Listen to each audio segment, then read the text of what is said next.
Selamat siang pemirsa, Update Siang Jopos TV Independen Respect menghibur kembali hadir menjumpai Anda. Bersama saya Septi Diajeng yang hadir menemani Anda tepatnya pada spesial edisi 27 November 2024 di mana tentunya seluruh masyarakat Indonesia hari ini berbondong-bondong untuk memilih pemimpin daerah yang akan memilih 5 tahun ke depan. Dan tentunya sejumlah informasi terhangat akan kami hadirkan di hadapan Anda. Dan langsung saja pemirsa, kita akan masuk di segmen pertama. Kami akan mengajak Anda untuk memantau jalannya untuk pilkada. Dan kali ini saya terhubung dengan Putra yang berada di rumah pemenangan Pramono. Selamat siang Putra. Ya, selamat siang Septi. Baik, silakan Putra dengan laporan Anda.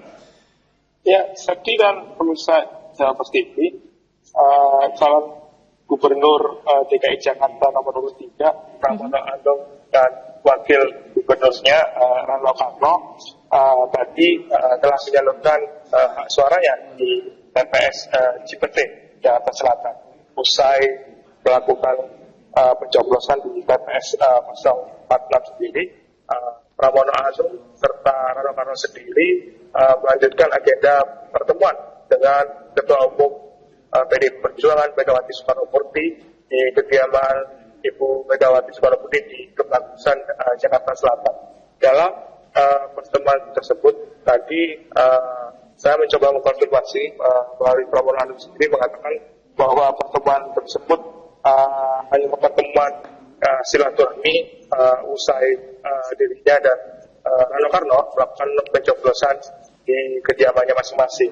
Dan Pramono juga menyebut jika tidak menutup kemungkinan kalau di pertemuan ini akan membahas mengenai ke depan dalam dukungan dari pencalonan dirinya di pilkada 2024 ini sendiri. Tadi Pramono Anung juga sempat menyampaikan jika setelah pencoblosan ada juga sejumlah ketua-ketua umum di luar partai pendukungnya menyampaikan dukungan kepada dirinya di pilkada 2024 ini sendiri. Namun saat ditanya lebih jelas mengenai siapa-siapa saja tokoh ketua umum parpol yang memberikan dukungannya di pilkada Jakarta 2024 ini, Pramono Anung enggan memberikan keterangan lebih lanjut mengenai siapa-siapa saja yang memberikan dukungan kepada dirinya sendiri. Dan saat ini memang Pramono Anung dan Rano Karno sendiri masih tengah melakukan pertemuan dengan Ketua Umum Megawati Soekarno Putri di Kebagusan Jakarta Selatan. Dan selanjutnya di agenda yang terkait kegiatan Pramono Anung dan Rano Karno sendiri, nanti sekitar pukul 1 siang keduanya akan meninjau di posko pandangan atau media center hitung cepat pilkada Jakarta 2024 yang berada di Hotel Jaya Suwasa Kuningan, Jakarta Selatan. Di sini nanti Pramono Anung dengan pendukung dan relawannya sendiri akan menyaksikan secara langsung hitung cepat yang akan dilakukan oleh Komisi Pemilihan Umum DKI Jakarta pada nanti hingga sore nanti. Ya, baik. Dan Putra, bagaimana saat ini juga? Apakah ada reaksi terbaru dari tim pemenangannya Pramono di sana? Ya, seperti kalau saat ini saya lihat di tempat rumah pemenangan media center Pramono Anung sendiri memang belum ada sejumlah tokoh-tokoh penting yang hadir di tempat ini. Memang saat ini memang masih dikonfirmasi bahwa Pramono Anung dan Rano Karno sendiri masih melakukan pertemuan dengan Ketua Umum PDI Perjuangan Megawati Soekarno Putri di kediaman Mega yang berada di Kebagusan Jakarta Selatan sendiri. Nanti sekitar pukul 1 siang sendiri memang dijadwalkan Rano Karno dan Pramono Anung sendiri akan datang hadir menyaksikan hitung cepat yang ada di posko pemenangannya yang ada berada di JS Nuansa Kuningan Jakarta Selatan sendiri. Seperti Baik, apakah ada dukungan dari masyarakat juga yang turut hadir di sana saat ini, Putra, walaupun belum dikatakan cukup banyak begitu? Iya, Septi, kalau bicara soal dukungan sendiri, tadi saya melihat sejak pukul 7 pagi tadi, tepat di TPS di Cipete, Jakarta Selatan, tepat di mana TPS Pramono Anung sendiri memang sejumlah warga sekitar sendiri sangat antusias mendukung pasangan nomor urut 3 ini, Pramono Anung dan Rano Karno sendiri. Tadi saya juga sempat menanyakan ke sejumlah warga-warga sekitar yang ada di sekitar kediaman Pramono Anung, dirinya berharap memang Pramono Anung bisa terpilih di Pilkada Jakarta 2024 ini. Ya, Putra, apakah yang menjadi fokus utama dari tim pemenangan Pramono saat ini? Apakah mereka masih menunggu hasil dari penghitungan TPS, ataukah ada planning lain di sana? Ya, seperti kalau bicara mengenai fokus dari tim pemenangan Pramono Anung dan Rano Karno sendiri, memang saat ini kalau kita lihat proses pencoblosan sendiri memang masih berlangsung di sejumlah TPS di wilayah Jakarta sendiri. Memang ada sejumlah wilayah-wilayah yang menjadi kunci untuk suara-suara dan pasangan nomor urut 3 ini sendiri, Pramono Anung dan Rano Karno sendiri. Baik, terima kasih atas laporan Anda, Putra. Selamat kembali bertugas dan kita akan bergeser kali ini, pemirsa. Kami akan mengajak Anda untuk memantau jalannya Pilkada Jabar di TPS Ridwan Kamil. Kita tengah terhubung dengan Agus Kusmayadi. Selamat siang, Agus. Selamat siang, Agus. Silakan dengan laporan Anda. Riki, segmen loro. Coba. Ya, silakan. Silakan Agus, dengan laporan Anda.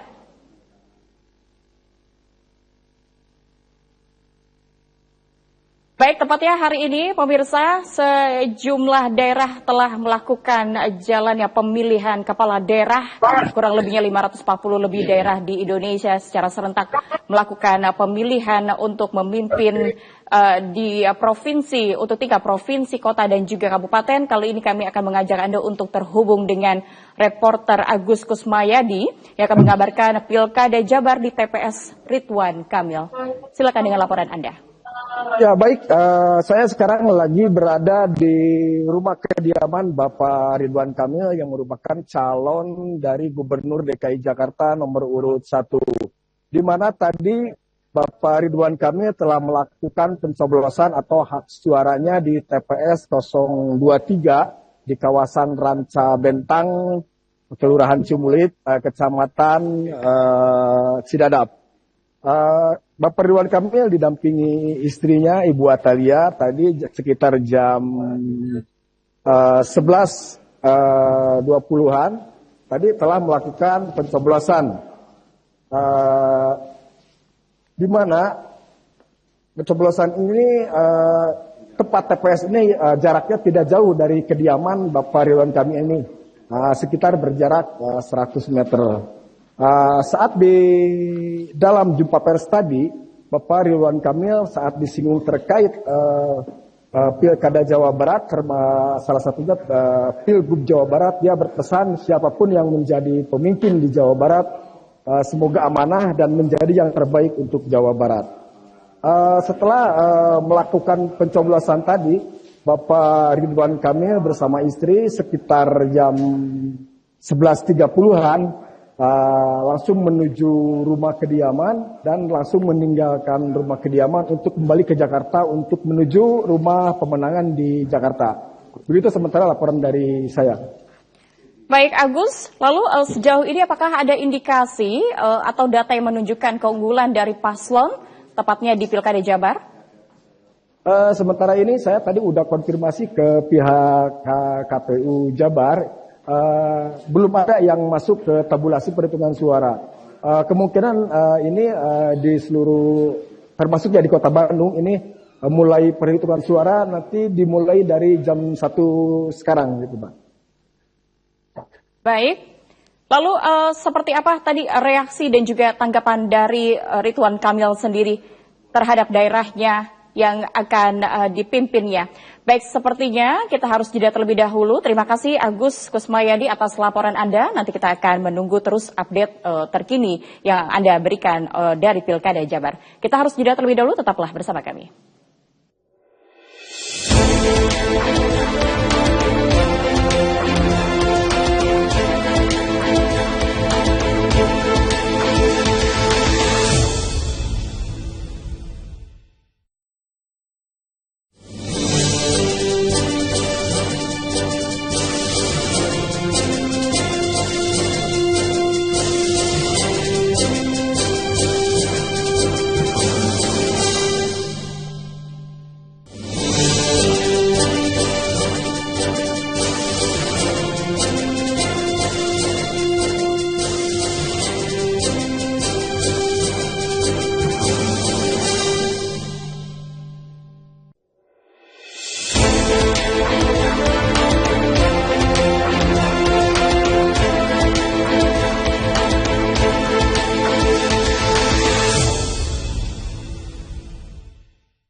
Update siang Jepos TV kembali hadir pemirsa di spesial edisi pemilu Kepala Daerah 2024 dan kita akan langsung terhubung juga dengan reporter Faisal yang saat ini tengah bersiap untuk mengabarkan dari salah satu TPS di Jakarta Selatan. Faisal, selamat siang.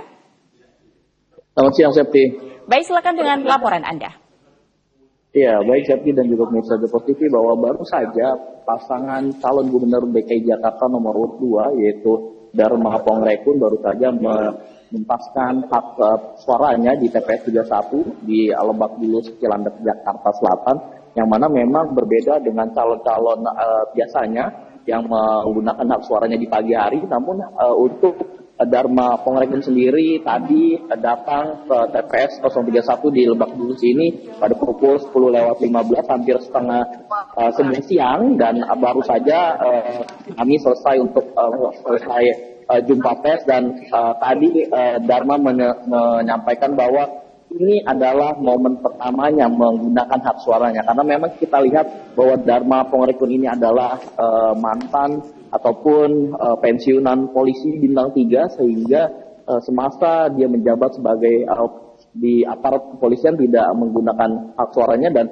baru setelah pensiun dan saat ini menyalonkan diri sebagai calon gubernur, barulah Dharma dapat menggunakan hak suaranya sekaligus mencalonkan diri sebagai kontestasi dari independen untuk calon gubernur DKI Jakarta nomor urut 2. Dan tadi juga Dharma menyampaikan bahwa apapun hasil dari Pilkada DKI pada hari ini, dia sudah menserahkan semuanya kepada Tuhan, memang karena semuanya hasil bahwa menang ataupun kalah itu sudah diatur, sehingga pihak dari Dharma pun sendiri ini lebih legowo, lebih menserahkan diri apapun hasil dari Pilkada hari ini.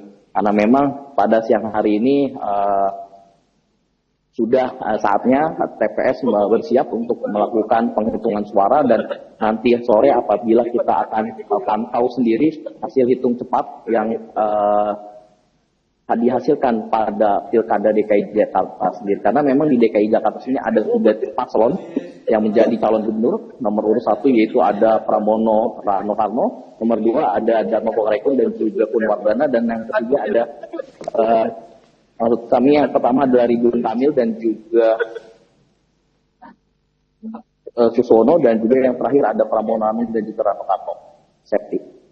Baik, saat ini juga Faisal, apakah sudah terlihat bentuk dukungan dari masyarakat ataupun para relawan kepada Dharma Kun di sekitaran TPS ataupun di rumah pemenangan dari Dharma Kun? Iya, tadi pada saat Dharma datang ke TPS dengan didampingi oleh para relawan dan juga disambut oleh masyarakat sekitar. Dharma Pongrekun juga memang dari rumahnya ke TPS ini tidak jauh, yaitu hanya sekitar 300 meter, dan tadi ditempuh dengan berjalan kaki sambil menyalami satu persatu warga yang ditemuinya di jalanan, dan hingga sampai ke TPS sendiri masih banyak masyarakat yang menyambut kedatangan dari paslon nomor urut 2 ini, yang mana banyak masyarakat sekitar juga yang sangat antusias menyambut calon gubernur DKI dari nomor urut 2 ini. Dan kita nanti setelah ini memang Dharma dan juga Purwardana akan menyambangi rumah pemenangannya di Jalan Antasari. Memang berbeda dengan di TPS, rumah pemenangannya ini cukup berbeda, ada di Jalan Antasari. Nanti setelah ini mereka akan ke sana berdua untuk memantau hasil hitung cepat ataupun perolehan suara Pilkada DKI Jakarta pada hari ini. Baik, Faisal, saat ini jam menunjukkan pukul hampir 12 siang. Apakah sudah ada indikasi mungkin menunjukkan keunggulan salah satu paslon? Ya, memang hingga saat ini perolehan hitung cepat pun belum kita ketahui, karena memang masih banyak TPS yang belum menutup TPS-nya, karena seperti yang saat ini TPS yang berada di belakang saya tempat melaporkan masih membuka kesempatan bagi warga yang belum menyoblos, karena akan tutup pada pukul 1 siang nanti. Dan setelah ditutup barulah nanti TPS-TPS yang ada di sini, salah satunya yang ada di tempat saya berdiri ini, untuk menghitung perolehan suara di TPS 031 di Lebak Bulus, Jakarta Selatan ini. Baik, lalu fokus utama apa dari para relawan Dharma Kun saat ini? Apakah mereka memiliki strategi khusus setelah nantinya dari informasi pemenangan paslon? Ya, memang untuk kandidat independen ini, meskipun Dharma Pongrekun nomor urut 2 berasal dari calon independen atau perseorangan, namun masih tidak menutup bahwa relawan-relawan yang banyak yang sudah bergerak untuk mendukungnya, untuk memberi semangatnya tidak sedikit juga, karena setelah dari TPS semua relawan akan bergerak bersama-sama ke rumah pemenangan untuk sambil menyaksikan hasil perolehan hitung cepat pada hari ini, nanti akan dimulai pada pukul 12 siang nanti. Terima kasih atas laporan Anda, Faisal. Selamat kembali bertugas. Ya, pemirsa, calon Gubernur Jawa Timur nomor urut 2 Khofifah Indar Parawansa Rabu pagi menyalurkan hak pilihnya ke tempat pemungutan suara atau TPS 19 yang berada tak jauh dari kediamannya di kawasan Jalan Jemur Sari, Surabaya, Jawa Timur.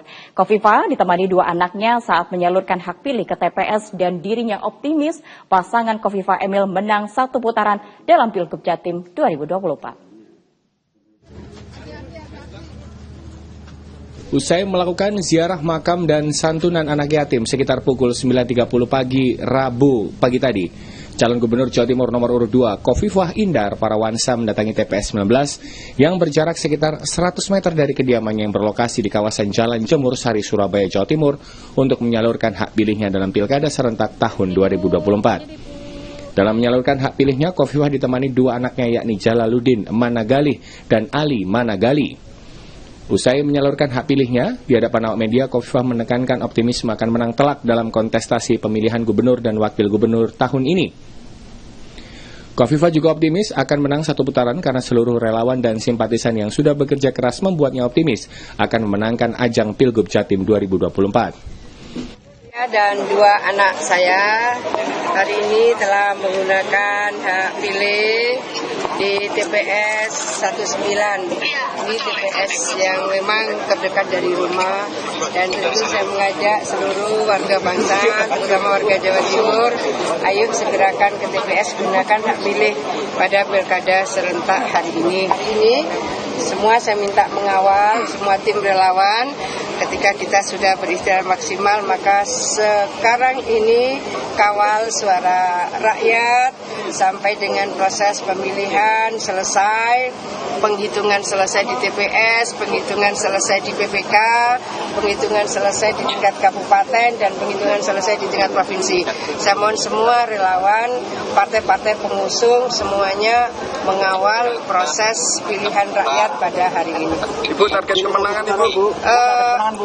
Ya, tentu karena kami berikhtiar sangat maksimal, sinergitas kolaborasi luar biasa, kami tentu berharap kami menang signifikan. Berapa persen Ibu? cukup itu. Satu putaran Bu, optimis. Menang signifikan ya. Sebelum menyalurkan hak pilihnya, Khofifah bersama anak dan cucunya terlebih dahulu mendatangi makam Islam yang berada tak jauh dari kediamannya untuk berziarah ke makam orang tua dan suaminya. Baik pemirsa, saat ini kita juga akan mengajak Anda untuk bergeser ke daerah di Provinsi Jawa Timur. Sudah ada rekan kami di sini, ada Faidi akan mengabarkan dari rumah pemenangan Khofifah Indar Parawansa. Silakan Faidi dengan laporan Anda.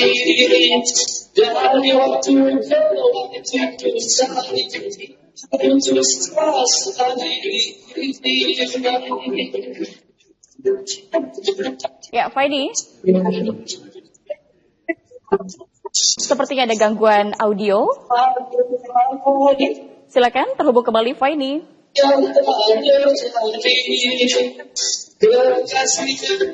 Ya, Faini.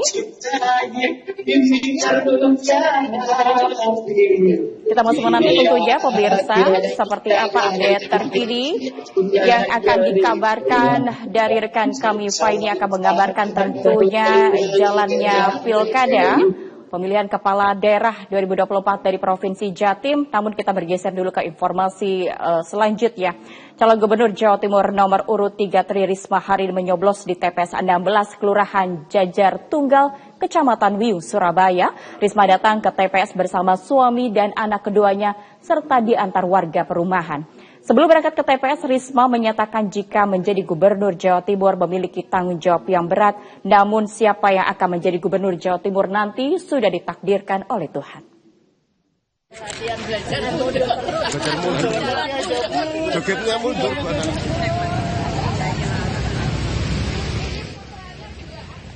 Tri Risma hari ini beserta sang suami Joko Sabtowaji keluar rumah untuk menyapa warga di kediaman Risma dan keluarga di rumahan Taman Pondok Indah, Kecamatan Wiyung, Surabaya sebelum berangkat ke TPS. Risma calon Gubernur Jawa Timur nomor urut 3 beserta keluarga menyempatkan diri bercengkrama dengan warga di perumahan sambil mengajak sarapan pagi. Sekitar pukul 7 Rabu pagi, Risma berangkat bersama suami serta putri bungsunya ke TPS 16 di Kelurahan Jajar Tunggal, Surabaya. Sejumlah warga perumahan juga ikut serta mengantarkan Risma ke TPS sembari menggunakan hak suaranya.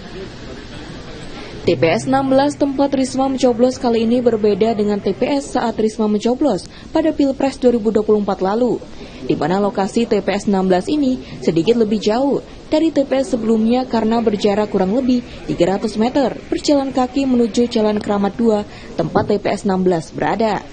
Lokasi TPS berada di perkampungan di seberang perumahan kediaman Risma dan keluarga. Saat tiba di TPS, Risma sempat menunggu sekitar 45 menit karena KPPS di TPS belum siap untuk melayani pemungutan suara. Risma baru bisa mencoblos sekitar pukul 8 Rabu pagi. Dalam pemungutan suara ini, Risma dan keluarga menggunakan hak suara untuk pemilihan Gubernur Jawa Timur dan Wali Kota Surabaya, sehingga Risma mencoblos 2 surat suara. Risma menyatakan setelah mencoblos di Surabaya, dirinya berencana berangkat ke Kediri, bertemu saudara dan untuk berziarah ke makam leluhur. Risma menyebut selama kampanye dirinya belum sempat pergi ke saudara di Kediri dan berziarah ke makam leluhurnya tersebut. Menyikapi pilkada yang berlangsung hari ini, Tri Risma hari ini mengaku jika amanah menjadi Gubernur Jawa Timur sangatlah berat karena Jawa Timur cukup besar dan luas. Risma juga menyampaikan jika dirinya pasrah dan siapapun nantinya Gubernur Jawa Timur yang terpilih, maka sosok tersebut sudah ditakdirkan oleh Tuhan. Risma mengaku belum ada rencana untuk bertemu Gus Hans di Jombang dan menyatakan tidak akan memantau quick count di tempat khusus. Ya, kali ini pindah, biasanya di TPI tempat coblosan. Kali ini kita pindah RW 6, kali ini kita pindah ke RW 4 di Keramat. Ya, jadi kita jalan tadi. Nah, karena saya memang lama di sini, di Wiyung ini. Dan waktu saya wali kota, saya nggak pindah ke rumah dinas, saya tetap tempati rumah Wiyung. Jadi saya akrab dengan warga di sini semua karena lama tinggal di sini. Usai mencoblos, Tri Risma hari ini mengambil door prize sebagai hadiah telah menggunakan hak suaranya di TPS 16 yang memiliki 577 DPT. 2 kali mengambil door prize, undian Risma sempat zonk sebelum akhirnya mendapat hadiah sebotol minyak goreng.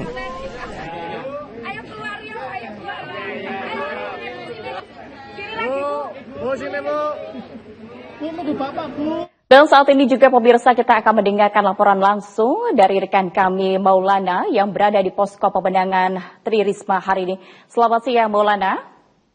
Ya, selamat siang Septi. Silakan dengan laporan Anda. Ya pemirsa, bahwasannya pagi tadi calon gubernur nomor urut 3 yaitu Tri Risma hari ini sudah menyalurkan hak pilihnya di TPS 16 yang berada di Jalan Keramat, Kecamatan Wiyung, Surabaya. Yang mana setelah melakukan pencoblosan atau menyalurkan hak pilihnya, Tri Risma hari ini kemudian kembali ke rumahnya yang berada di Taman Indah, Perumahan Taman Indah Wiyung, yang mana di situ kemudian Tri Risma hari ini menyapa para warga yang sudah ada di sekitar rumah dari Tri Risma hari ini. Selain itu, beberapa warga yang ada di sekitar rumah Tri Risma hari ini juga nampak silih berganti berdatangan ke rumah dari Tri Risma hari ini untuk memberikan dukungan dan semangat dalam mengikuti konstelasi pemilihan Gubernur Jawa Timur tahun 2024 ini. Sedangkan sekitar 1 jam yang lalu, Tri Risma hari ini sudah bergeser dari rumahnya yang ada di Wiyung, Surabaya untuk pergi ke Kediri yang akan melakukan ziarah ke leluhurnya. Diketahui memang Tri Risma hari ini akan melakukan ziarah ke makam dari nenek dan kakeknya yang ada di Kediri. Selain itu, Tri Risma hari ini juga rencananya akan berkumpul bersama keluarga besar yang ada di Kediri. Begitu, Septi. Baik, seperti yang nampak di layar saat ini Maulana, bahkan tidak hanya dari relawan, juga dari para tetangga memberikan dukungan kepada Ibu Risma begitu ya. Lantas apakah ada tanggapan serta reaksi dari para relawan terhadap jalannya Pilkada 2024 ini? Ya, memang sejak awal keberangkatan dari rumah yang ada di Wiyung, Surabaya menuju ke TPS 16 yang berjarak sekitar 300 meter, calon gubernur Tri Risma hari ini berjalan kaki begitu dari rumahnya ditemani oleh suami dan juga oleh anak perempuannya. Selain itu, ketika menuju ke TPS, Tri Risma hari ini juga sudah didampingi oleh masyarakat sekitar atau tetangga kanan kiri yang ada di rumah Risma atau di kediaman Tri Risma hari ini. Kemudian ketika itu langsung Tri Risma hari ini menuju ke TPS 16 yang berada di Jalan Keramat, sekitar 300 meter dari rumahnya. Dan memang TPS ini berbeda dibandingkan tempat mencoblos Tri Risma hari ini pada pemilu-pemilu sebelumnya. Dan setelah melakukan pencoblosan, kemudian Tri Risma hari ini sempat melakukan kunjungan ke beberapa rumah warga yang ada di sekitar TPS atau tepatnya di kawasan perkampungan di Jalan Keramat, Kecamatan Wiyung, Surabaya. Dan memang masyarakat sangat antusias bisa berinteraksi dan juga bercengkrama dengan calon gubernur nomor urut 3 Tri Risma hari ini. Bahkan mereka juga memberikan dukungan langsung serta memberikan semangat terhadap sosok Tri Risma hari ini. Karena mereka menganggap bahwasanya Tri Risma hari ini menjadi sosok pemimpin yang telah mampu mengubah wajah kota Surabaya menjadi lebih baik ketika menjadi wali kota Surabaya. Sehingga diharapkan masyarakat ini memberikan dukungan langsung kepada Tri Risma hari ini. Sehingga masyarakat berharap agar Tri Risma hari ini menjadi Gubernur Provinsi Jawa Timur sehingga bisa membawa perubahan untuk Jawa Timur seperti yang sudah dilakukan Tri Risma hari ini pada Surabaya. Begitu, Septi. Baik, apa yang menjadi fokus utama saat ini Maulana dari tim pemenangan Tri Risma hari ini? Apakah mereka mempunyai rencana atau persiapan khusus nanti untuk menghadapi pengumuman hasil pilkada? Ya, memang sampai saat ini untuk gambaran di sekitar kediaman dari Tri Risma hari ini sendiri, memang sudah disiapkan tenda-tenda begitu, sekaligus kursi-kursi untuk para tamu. Namun situasi yang ada di sekitar rumah dari calon gubernur Tri Risma hari ini sendiri juga terlihat masih sepi begitu. Hanya dipenuhi masyarakat sekitar atau tetangga dari kanan kiri Tri Risma hari ini serta awak media. Sedangkan Risma sendiri mengaku masih belum bisa memastikan terkait dengan rencana dirinya untuk memantau quick count di mana begitu. Karena Tri Risma hari ini langsung bertolak menuju ke Kediri untuk melakukan ziarah ke makam dari leluhurnya yaitu kakek dan juga neneknya, serta bertemu dengan keluarga besar dari Tri Risma hari ini. Sedangkan untuk calon wakil gubernur dari Tri Risma hari ini yaitu Jarul Azhar Asumta atau Gusyan sendiri melakukan pencoblosan sekitar pukul 10 tadi, yaitu di TPS 07 yang ada di Peterongan, Kabupaten Jombang. Dan Tri Risma ini sendiri juga belum memastikan terkait dengan setelah pencoblosan akan melakukan pertemuan dengan wakilnya atau calon wakil gubernur yaitu Gusyan setelah dari Kediri. Begitu, Septi. Terima kasih atas laporan Anda, Maulana. Selamat kembali bertugas. Baik pemirsa, kita coba terhubung kembali dengan rekan kami Faidi yang saat ini masih berada di posko kemenangan Khofifah Indar Parawansa. Selamat siang Faidi. Halo, selamat siang Septi. Baik, silakan dengan laporan Anda. Ya, terima kasih Septi. Ya pemirsa, saat ini saya masih berada tepatnya di depan kediaman milik calon gubernur nomor 2 Khofifah Indar Parawansa, yaitu di kawasan Jemur Sari 8 Surabaya, Jawa Timur. Yang kita ketahui saat ini di belakang saya nampak banyak sekali masyarakat dan juga relawan serta tim kemenangan yang masih standby di kediaman untuk selanjutnya nanti akan melakukan pengecekan di posko kemenangan di kawasan Jalan Diponegoro dan juga di kawasan Jambangan untuk mengetahui secara langsung hasil sementara atau quick count pada nanti pukul 2 sore hari. Begitu, Septi. Baik, nampak jelas saat ini Faidi di kediaman ataupun posko pemenangan dari Khofifah Indar Parawansa sedang diadakan juga mungkin semacam pengajian begitu ya. Dan juga tentunya di sana saya juga melihat beberapa relawan yang hadir. Lalu seperti apa reaksi dari para relawan Khofifah Indar Parawansa saat ini? Faidi. Ya, terkait dengan pengajian tadi memang seperti biasanya ini menjadi tradisi rutin dari calon gubernur nomor urut 2 Khofifah Indar Parawansa ini sebelum melakukan hajat besar, khususnya dalam momentum penting bagi Khofifah Emil ini dalam kontestasi Pilgub Jatim 2024 ini, bahwasanya tadi sebelum menyalurkan hak suaranya ke TPS 19, Khofifah menggelar santunan anak yatim dan pengajian untuk selanjutnya Khofifah didampingi 2 putranya menuju ke TPS 19 untuk menyalurkan hak suaranya. Dan hingga pada siang hari ini pukul 12:10 nampak masih banyak sekali relawan dan juga masyarakat yang berkumpul di kediaman pribadi milik Khofifah Indar Parawansa ini, karena Bu Khofifah sendiri menyediakan makan gratis bagi masyarakat yang usai menyalurkan hak suaranya di area halaman kediaman milik Ibu Khofifah ini. Kalau kita lihat, mungkin saya akan memperlihatkan kondisi di sini. Banyak sekali relawan yang masih menunggu serta tim kemenangan yang memang disediakan untuk layar besar untuk nantinya bisa menyaksikan secara bersama-sama bagaimana hasil perhitungan suara sementara atau quick count yang bisa disaksikan bersama-sama. Seperti tadi pada statement Ibu Khofifah menyebutkan bahwa dalam Pilgub Jatim di periode keduanya ini beliau mengaku optimis bisa menang secara signifikan. Begitu, Septi. Baik, dan sempat juga tentunya tadi saya sempat dengar bahwa Ibu Khofifah memberikan pernyataan. Lalu seperti apa mungkin persiapan dan rencana yang akan dilakukan dari tim pemenangan Khofifah terhadap hasil hitung cepat?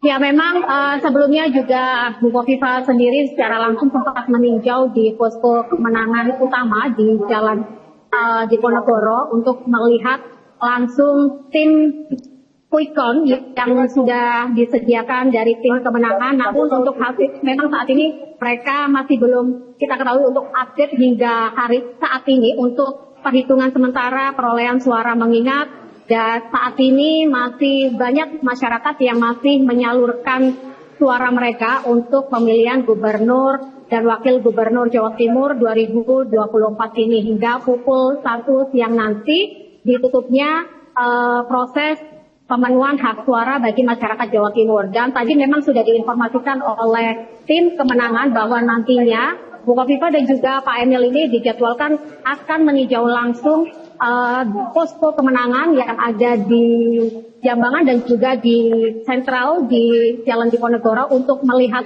bersama-sama bersama dengan ketua tim kemenangan serta tim partai pendukung untuk menyaksikan secara langsung hasil hitung cepat secara sementara. Begitu, Ferdi. Baik, Pak, ini saat ini apakah sudah ada informasi juga di beberapa TPS di sekitar sana yang sudah melakukan penghitungan suara, begitu, dan apakah sudah ada indikasi juga siapakah paslon yang mengungguli? Ya, hingga saat ini memang kalau dari pantauan secara langsung di TPS 19 Jemur Wonosari, Kecamatan Wonosobo ini yang merupakan TPS tempat di mana Cagup nomor urut 2 ini menyalurkan hak suaranya bersama dengan kedua putranya. Hingga saat ini masih dibuka untuk masyarakat yang masih belum menyalurkan hak suara mereka. Dan tadi saya juga sempat bertanya kepada petugas TPS bahwa nantinya TPS ini akan ditutup sesuai dengan ketentuan pada pukul 1 siang nanti. Begitu, Santi. Jadi memang hingga saat ini masih belum bisa ditentukan perolehan suara, namun secara langsung beliau tadi, Ibu Kofifa Indar Parawansa, dalam wawancaranya usai melakukan penyaluran hak suara, beliau mengaku optimis bisa menang secara signifikan melawan dua kandidat lainnya dalam Pilgub Jatim 2024 ini. Baik, lalu apa yang menjadi fokus utama saat ini dari tim pemenangan Kofifa Indar Parawansa? Pak, ini apakah masih menunggu hasil dari hitung cepat TPS? Benar sekali, Ferdi, karena memang untuk proses perhitungan suara secara cepat ini atau sementara, meskipun secara sementara baik dari tim kemenangan masih bisa belum merilis secara langsung karena masih menunggu hingga detik terakhir proses pemenuhan hak suara ini bagi masyarakat. Yang masih banyak masyarakat yang silih berkasih datang ke TPS, khususnya di TPS tempat di mana Ibu Kofifa mencoblos di kawasan Jemur Wonosari. Terima kasih atas laporan Anda, Faini. Selamat kembali bertugas. Pemirsa, calon gubernur Jawa Timur nomor urut 1 Lulu Nur Hamidah menyempatkan diri ziarah ke makam ibunda di TPU Desa Brodot, Kecamatan Bandar, Kedung Mulyo, Jombang. Ziarah dilakukan sebelum berangkat ke TPS untuk mencoblos Pilkada 2024. Beserta suami, Luluk langsung menuju pusara ibunda Haja Zuhairo. Dengan khusyuk, Luluk kemudian berdoa dan melakukan tabur bunga. Luluk nampak menangis saat berziarah ke makam sang ibu. Tak hanya ke makam sang ibu, Luluk juga berdoa di pusara sang ayah Abdul Mukti yang berdekatan dengan pusara sang ibu. Usai berdoa ke makam orang tua, Luluk kemudian berdoa di makam Kiai Ageng Corekan. Makam ini merupakan makam leluhur desa yang dikenal sebagai ulama besar penyebar agama Islam. Luluk Nur Hamidah masuk dalam daftar pemilih khusus di TPS 003, Desa Brodot, Kecamatan Bandar Kedung Mulyo. Luluk rencananya akan ditemani suami, yakni Apitra Salam, menuju TPS selepas ziarah ke makam orang tua.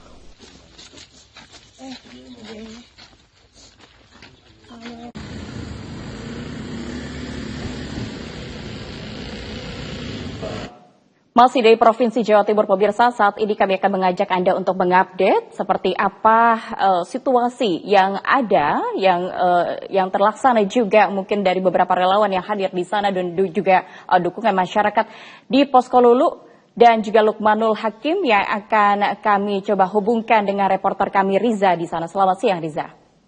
Ya, selamat siang, Serti. Silakan dengan laporan Anda. Ya, selamat siang. Pemirsa Jawa TV semuanya, untuk pasangan untuk calon gubernur nomor 1 Lulu Nur Hamidah sendiri baru saja selesai melakukan pencoblosan. Jadi Lulu memang sebelumnya terdaftar sebagai warga Jakarta namun sejak 20 November dia mengajukan pindah domisili ke kampung halaman, ke kampung kelahirannya di Desa Brodot, sehingga dia harus mendapatkan daftar pemilih khusus yang kemudian baru bisa memilih di pukul 12 atau 1 jam sebelum deadline. Lulus sendiri tadi diantarkan oleh suaminya mencoblos sekitar pukul 12. Dia langsung masuk ke TPS 03 di SDN Brodot yang memang sudah sejak pagi bersiap gitu.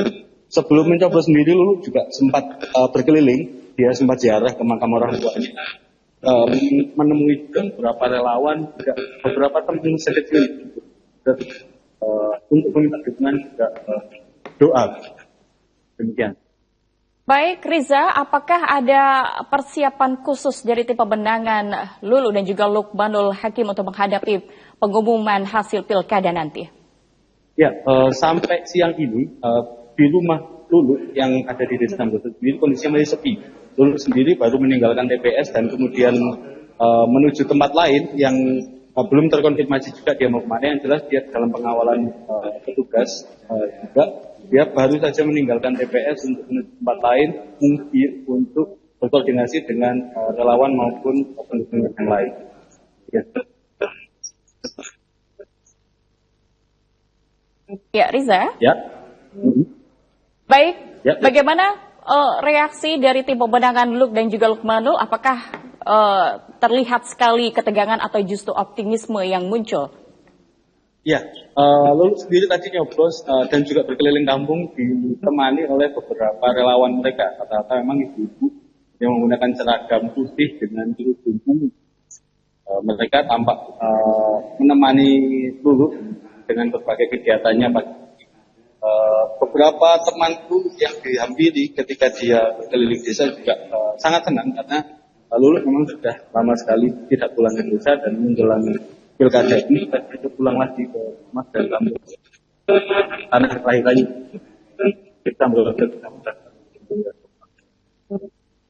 Baik, apakah Anda tadi sempat juga mendapatkan pernyataan dari Luluk dan juga Lukmanul sendiri terkait jalannya pilkada 2024? Ya, untuk pilkada ini garis besar dari Luluk adalah satu soal bagaimana kemudian keterwakilan perempuan yang menjadi sorotan utama. Dia tadi menyampaikan 3 calon gubernur Jatim yang ternyata perempuan jadi sorotan bukan hanya di level nasional namun juga di level internasional. Ini menunjukkan kesadaran kebanggaan sendiri di Indonesia. Selain itu, Lulu juga tadi menekankan bagaimana dia menjaga agar politik uang benar-benar tidak ada di kampungnya sendiri. Dia menyatakan tidak akan memberikan uang untuk calon pemiliknya, dia tidak akan mau, dia berkondisi tidak akan memberikan uang sebagai imbalan dia orang harus coblos dia. Dia mampu menjaga pemilu itu berjalan damai dan adil. Demikian. Terima kasih atas laporan Anda, Ahmad Riza. Selamat kembali bertugas. Dan pemirsa, Update Jawa Post TV harus jeda terlebih dahulu. Usai jeda pariwara, kami akan kembali untuk Anda.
Kami kembali pemirsa, terima kasih Anda tetap setia bersama kami. Pemilihan Kepala Daerah 2024 telah tiba dan Indonesia kembali dihadapkan dengan momen krusial untuk bisa memilih pemimpin pada tingkat provinsi, kota, serta kabupaten.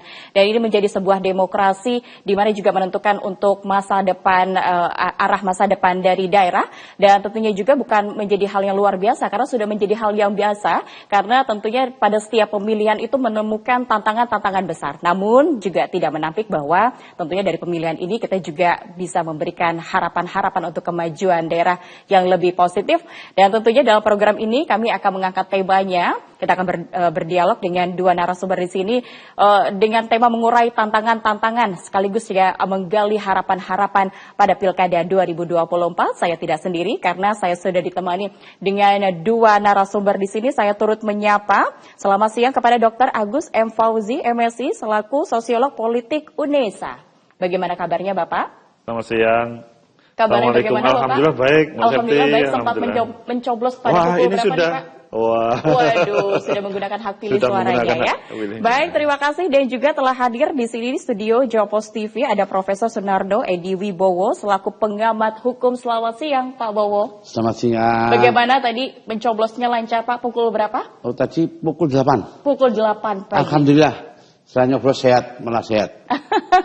Mudah-mudahan sehat terus. Amin. Baik, dan tentu kita akan terus memantau nih bagaimana jalannya pemungutan suara dan juga hasil hitung cepat pada siang hari ini di Jopos TV begitu dengan tema besar yang kita hadirkan di siang hari ini, yakni mengurai tantangan-tantangan dan juga harapan-harapan yang muncul di Pilkada 2024. Saya akan terlebih dahulu kepada Pak Agus. Pak Agus selaku sosiolog politik UNESA, Bapak menangkap fenomena apa terbaru di Pilkada 2024, Pak?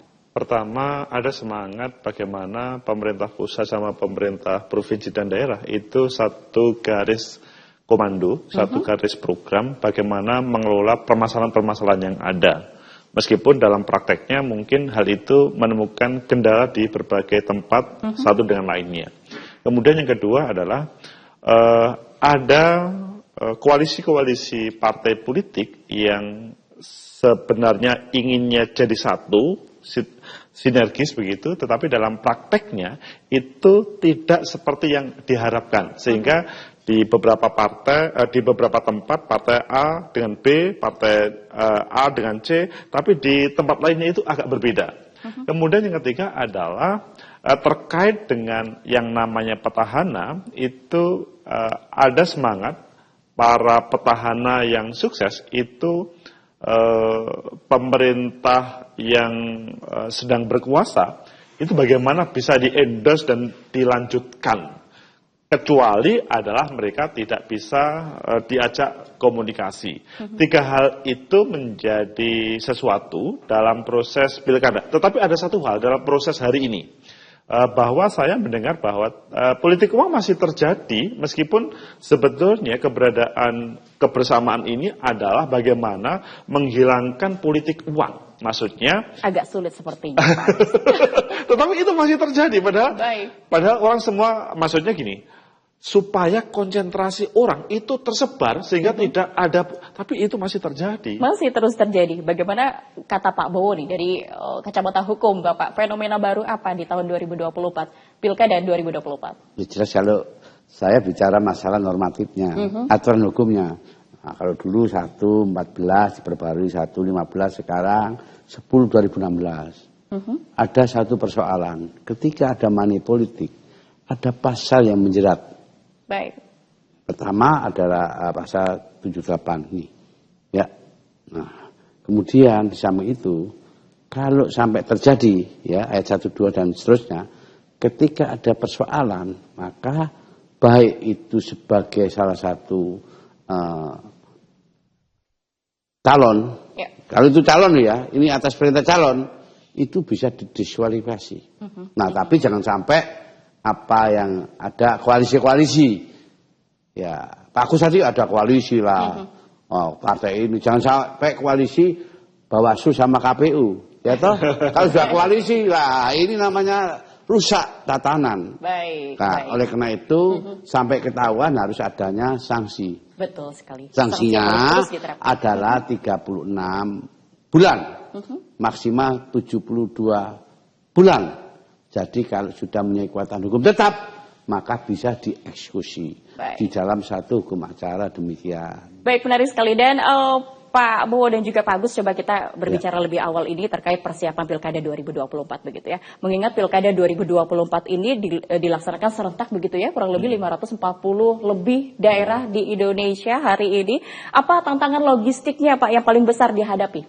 Dari Pak Agus terlebih dahulu. Yang saya lihat tantangan logistiknya adalah karena setiap daerah mencetak yang berbeda ya, maka ada potensi beberapa daerah itu kalau berbicara percetakannya mungkin agak kesulitan. Tetapi faktanya kemudian bisa berjalan dengan baik. Hanya terkait dengan distribusi logistik yang ada, berpeluang misalkan karena kabupaten sama provinsi jadi satu, maka kemungkinan hitung-hitungannya mungkin tidak seperti harapannya. Kecuali misalkan penyelenggara itu fokus dalam satu pemilu, misalnya pilkada. Karena ini ada hubungannya dengan provinsi dan kabupaten. Sehingga sangat mungkin di beberapa provinsi di Indonesia itu tidak total, misalkan tidak sempurna terkait dengan kebutuhan logistik. Karena sekali lagi, pikirannya penyelenggara adalah bagaimana yang di level provinsi itu memenuhi seluruh di kabupaten. Padahal di kabupaten itu hanya berpikir bagaimana memenuhi hanya di kabupatennya masing-masing. Sehingga kalau berbicara penyelenggara di level kabupaten, pikirannya adalah bagaimana sukses di kabupaten, adapun provinsi selanjutnya. Itu. Kemudian yang terkait dengan logistik yang lainnya ya, karena hari-hari ini baru musim hujan, sangat mungkin ketika ada taruhlah banjir yang mendadak beberapa kemarin atau 2 hari yang lalu itu banjir, itu mungkin akan mengganggu. Tetapi semoga saja ada gerak cepat teman-teman yang di luar penyelenggara untuk membantunya sehingga aman-aman saja. Hanya pada hari ini beberapa tempat mendung. Semoga saja tidak mengganggu hadirnya para pemilih ke TPS itu aja. Kalau saya tadi baca di media sosial begitu ya, di beberapa pemberitaan juga, mereka justru semangat Pak, karena cuacanya ini mendukung syahdu sekali. Jadi untuk berangkat ke TPS itu dengan semangat begitu ya. Syaratnya tidak ada air yang turun. Oh betul.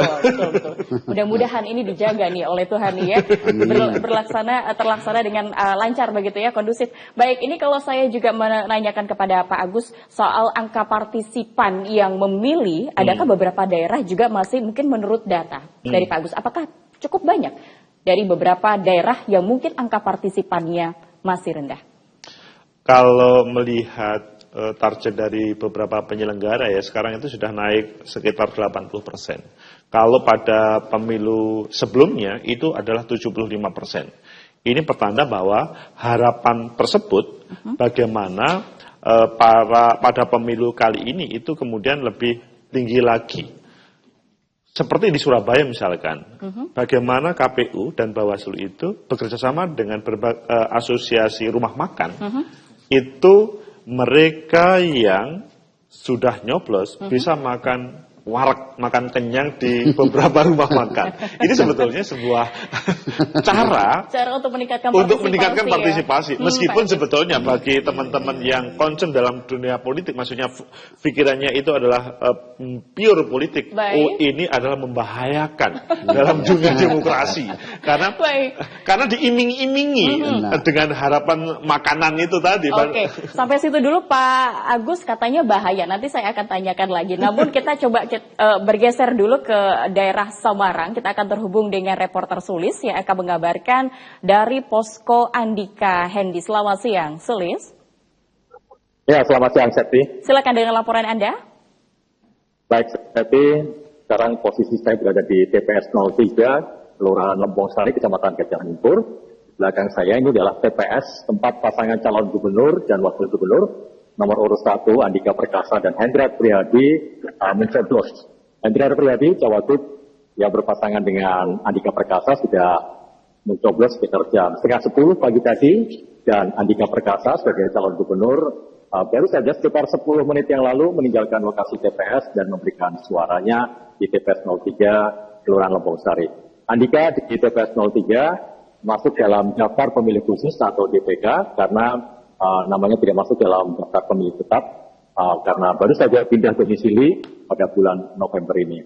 Tadi usai mencoblos, Andika Perkasa menyatakan optimisme bisa meraih kemenangan sebagai calon gubernur dan wakil gubernur Jawa Tengah 2024. Di TPS 03 ini sendiri ada 547 pemilih yang masuk dalam DPT dan sekitar 8 pemilih tambahan termasuk DPK atau daerah atau daftar pemilih khusus. Selain Andika Perkasa, di tempat lain, tepatnya di Kota Solo, pasangan calon gubernur Ahmad Lutfi memilih atau mencoblos di TPS Sumber Kota Surakarta yang juga merupakan tempat tinggal mantan Presiden Joko Widodo. Sementara pasangannya Tats Yassin mencoblos di Kecamatan Sarang, Kabupaten Rembang yang berjarak kurang lebih sekitar 90 km dari Kota Semarang. Antusiasme sendiri dari pantauan kami khususnya di TPS 03 Kelurahan Lempong Sari ini sejak pagi tadi cukup tinggi antusiasme masyarakat. Dari data yang kami himpun di petugas KPPS, lebih dari 90% warga yang memiliki hak pilih dan mencoblos di TPS 03 ini memberikan hak suaranya di TPS 03. Sementara dari pantauan kami, situasi di dua posko pemenangan, baik posko pemenangan Ahmad Lutfi Tats Yassin maupun Andika Perkasa Hendrar Prihadi, terpantau situasinya sedikit agak tegang menjelang pencoblosan sampai dengan siang ini. Dan nanti situasi kemungkinan akan semakin meningkat tensinya menjelang selesainya penutupan TPS sekitar pukul 1 siang ini. Septi. Terima kasih atas laporan Anda, Sulis, yang tengah mengabarkan tadi dari posko Andika Hendi, dan kita akan bergeser ke daerah Rembang. Kita tengah terhubung dengan Fahri yang akan mengabarkan dari posko Tats Yassin. Selamat siang, Fahri. Ya, siap, Septi. Baik, silakan dengan laporan Anda. Baik, Septi dan pemirsa Jawa Post TV. Saat ini saya sedang berada di TPS 3, Desa Karangmangu, Kecamatan Sarang, Kabupaten Rembang. Di sini adalah tempat calon wakil gubernur Tats Yassin menyalurkan hak pilihnya. Pantauan kami di lapangan, Tats Yassin tadi datang ke TPS sekitar pukul 12 didampingi istrinya. Selain itu juga disambut antusias warga sekitar saat hendak memasuki ke TPS. Lokasi TPS memang tidak jauh dari kediamannya, hanya sekitar 50 meter. Pantauan kami tadi Tats Yassin menuju ke TPS dengan berjalan kaki. Di TPS ini terdapat 531 DPT dan 7 DPTB. Selain Tats Yassin juga ada keluarga-keluarga Tats Yassin yang ikut menyoblos di TPS ini juga, seperti Kiai Haji Baimun yang merupakan kakak dari Tats Yassin. Itu Septi. Baik, apakah ada rencana juga dari tim kemenangan Tats Yassin untuk hasil cepat dari pengumuman Pilkada 2024 hari ini? Fahri? Bisa diulang, Septi? Baik, apakah ada rencana dan juga persiapan yang dilakukan dari tim pemenangan Tats Yassin pada hari ini? Untuk Tats Yassin sendiri setelah menyalurkan hak pilihnya di TPS, rencana akan ke Semarang untuk bergabung di posko pemenangan yang ada di sana. Itu Septi. Baik. Persiapan khusus lainnya, apakah ada untuk menunggu hasil dari hitung cepat? Untuk di Rembang sendiri, untuk calon gubernur tidak ada perhitungan cepat, sehingga untuk hari ini Tats Yassin langsung ke posko yang ada di Semarang. Baik, terima kasih atas laporan Anda, Fahri. Selamat kembali bertugas, dan kita berlanjut di dialog kami di sini. Tentunya masih bersama dengan Pak Agus dan juga Pak Bowo. Tadi saya melanjutkan, Pak Agus menyatakan sinergitas dari pemilih begitu, lalu juga digabungkan dengan pengusaha kuliner dikatakan bahaya. Dikatakan bahaya seperti apa, Bapak?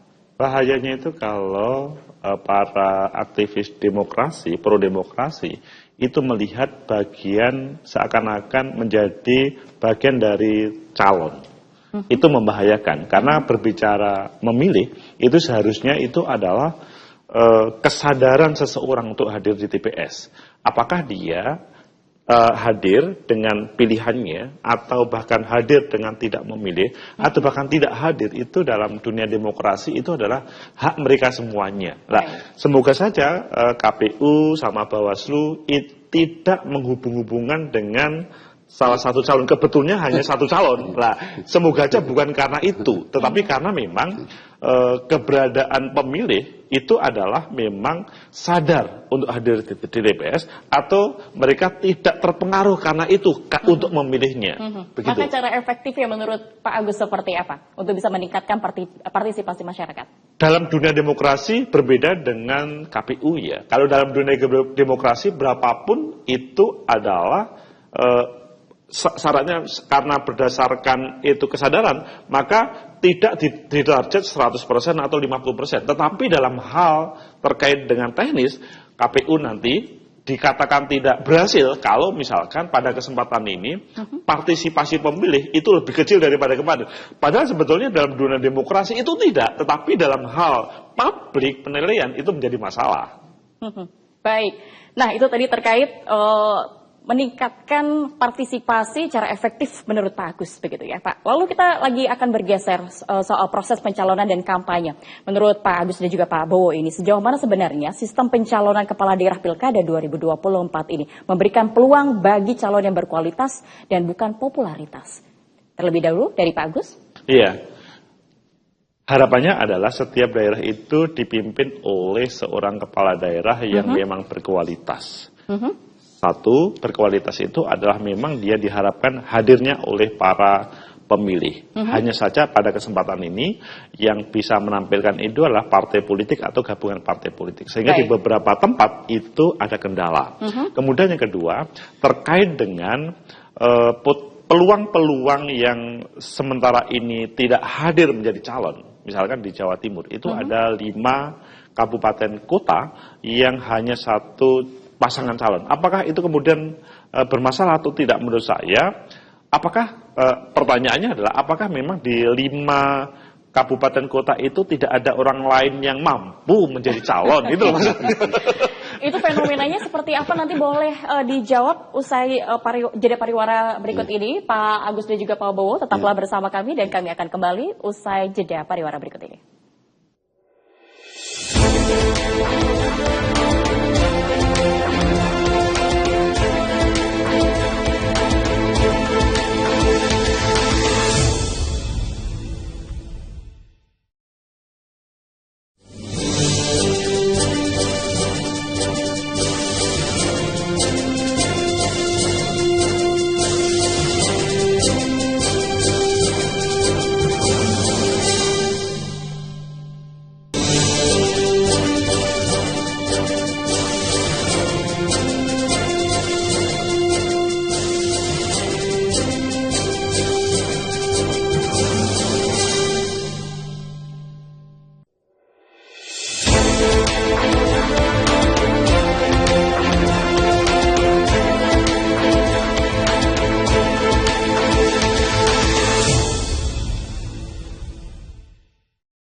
ADC Japos TV kembali hadir pemirsa, masih bersama dengan 2 narasumber kami di sini dan tentunya masih dengan tema besarnya yakni mengurai tantangan dan juga harapan-harapan Pilkada 2024. Kita masih berlanjut ke Pak Agus tadi yang menjawab pertanyaan saya bagaimana dengan sistem pencalonan kepala daerah Pilkada 2024 ini, apakah memberikan peluang yang cukup besar untuk calon yang berkualitas dan bukan popularitas. Silakan Pak. Ketika ada putusan Mahkamah Konstitusi itu selanjutnya kemarin mengurai terkait dengan peluang-peluang yang sebetulnya ada potensi lain. Karena kita paham ada koalisi besar bagaimana bisa pengen menguasai di proses demokrasi ini. Tapi ketika ada putusan MK itu kemudian bisa mengurai. Meskipun sebetulnya seandainya ada misalkan persyaratan yang lebih kecil, itu akan lebih baik. Biarkan pemilih yang akan memutuskan. Bukan pada proses pencalonan, tetapi pada proses pilihan, nanti misalkan ada 5 calon, biarkan pemilih. Toh nanti misalkan 4 yang gagal, tidak akan maju lagi dalam proses selanjutnya. Mengapa? Karena paham bahwa biaya politik itu juga besar. Cukup besar. Jadi kalau dia hanya main-main saja, maka dia ya pasti kalah. Kemudian yang kedua terkait dengan seorang calon misalkan maju pada kesempatan ini, dia tidak namanya pasti akan tercoreng kalau dia dalam posisi kalah. Kecuali memang dia adalah orang yang berkualitas, maka dia bertarung berkali-kali nggak ada masalah. Pak Prabowo itu sampai 4 kali bertarung baru. Mentalnya sungguh luar biasa beliau. Sampai publik kemudian memberikan penilaian. Oh iya, sebetulnya ini orang hebat. Betul. Meskipun pernah menjadi lawan, pernah menjadi kawan, tapi kemudian menjadi orang hebat. Dan model seperti Pak Prabowo itu tentunya ya bukan masalah malu atau tidak malu, karena memang dia mempunyai sesuatu yang ingin ditawarkan kepada daerah atau negara ini. Begitu. Baik, terima kasih Pak Agus. Lalu ke Pak Bowo nih, Pak Bowo tadi kita sempat menyinggung juga ya saat jeda ya, ini memang jadi culture yang dilanggengkankah politik uang? Money politik begitu. Lalu seperti apa kiranya Pak Bowo memberikan pernyataan di sini untuk bisa menghindari politik uang itu? Ya, contohnya begini ya. Ini contohnya ya. Ada popularitas, ada kualitas. Ya, toh. Ada 2 persoalan ya. 2 kali simetris. Sebetulnya yang penting ada kualitas bukan popularitas. Namun demikian, ketika dia mau masuk pencalonan, sudah ada persoalan yang sehubungan dengan mahar. Ini mahar penting. Karena mahar tanpa mahar nggak mungkin dia mencalonkan. Jadi ketika demokrasi itu ada, jadi memang high cost-nya itu tinggi, ya, tinggi persoalannya. Maka dengan demikian kalau ada yang punya uang jelas. Nah sekarang ini harus hati-hati. Ada serangan-serangan wajar ini. Nah dari serangan-serangan wajar itu jangan sampai nanti ketahuan kalau ada money politik. Tapi harus diproses secara hukum. Kenapa? Karena sudah ada sanksinya. Baik tim sukses, baik yang diberi, baik calon, ya harus kena. Tapi kalau nggak kena berarti nggak bekerja. Berarti kejaksaan, kepolisian, ini nggak bekerja. Apalagi Bawaslu. Nah, jangan sampai ketika ada koalisi, ini yang saya sampaikan terjadi, koalisi-koalisi ini menjadi penyebabnya, sehingga apa? Sehingga pencalonan ini tidak satu yang berhubungan dengan kualitas. Baik. Tentang prioritas. Tapi perlu dilihat ya. Karena kenapa? Ketika KPK yang dulu masih independen sampai 275 yang korupsi. Berarti apa? Berarti pemerintah itu rugi. Dan kerugian apa? Pertama dia itu menyajikan satu pesta demokrasi. Ini sudah ada anggaran. Menjadi korupsi. Berarti 2 kali. Jadi 2 kali kuadrat, ini yang harus diperhatikan. Baik. Jadi memang demikian ini harus ada kehati-hatian. Nah, sekarang masyarakat ini harus cerdas cerdik.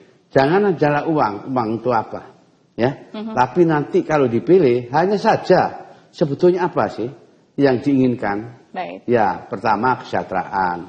Ya ini maaf. Pertama adalah jangan sampai terjadi ketika dipilih seluruh Indonesia ini. Daerah-daerah jangan sampai ada PHK. Baik, ya. Baik. Ketiga. Tentu harapan itu pastinya menjadi harapan seluruh masyarakat. Ya, ketiga ini yang paling susah. Jangan sampai nantinya pajak itu 12%. Nah, itu pembahasan lebih mendalam. Katanya tahun depan ya, Pak Bowo ya. Ya, tahun depan harus bagaimana caranya pajak ini jangan sampai memang sih teori-teori Agustinus, Socrates, Aristoteles, jadi negara itu tanpa rakyat tidak mungkin jadi negara.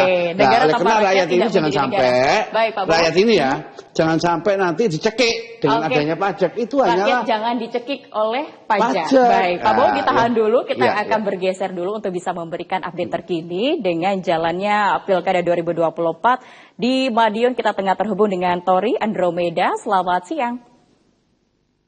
Ya, halo, selamat siang. Selamat siang, Tori, silakan dengan laporan Anda. Ya, pemirsa Jawas TV, dapat saya laporkan dari Kota Madiun bersama dengan saya Tori Andromeda untuk jalannya Pilkada serentak 2024. Dan dapat saya laporkan bahwa Pesta Demokrasi 2024 di mana masyarakat Kota Madiun sendiri juga untuk hari ini memilih pemimpin untuk 5 tahun ke depan, calon wali kota Madiun, di mana Komisi Pemilihan Umum atau KPU Kota Madiun ini resmi menetapkan daftar pemilih tetap atau DPT untuk Pilkada serentak 2024 ini sebanyak 154.712 orang, di mana penetapan ini terjadi setelah sebelumnya jumlah daftar pemilih sementara atau DPS mencapai 154.960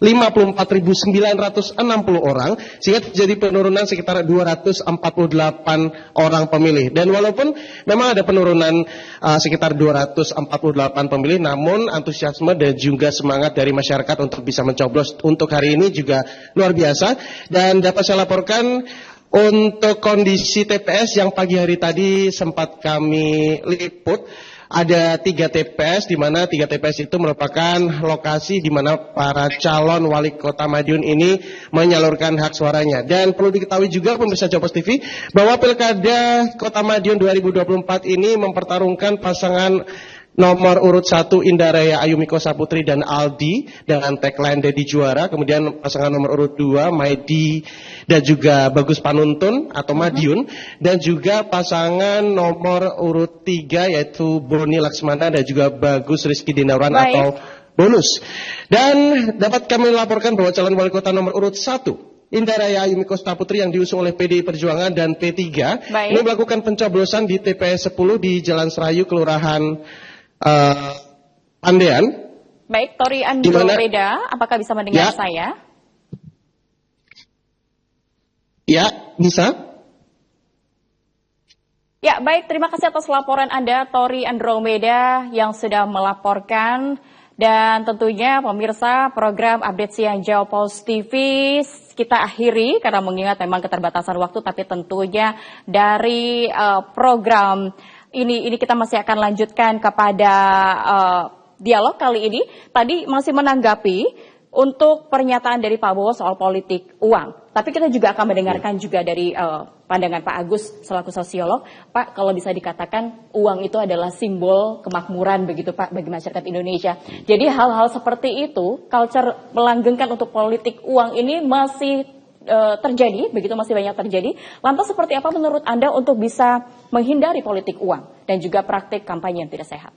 Cara menghindari adalah ya penegakan hukum itu harus jelas, harus ditegakkan.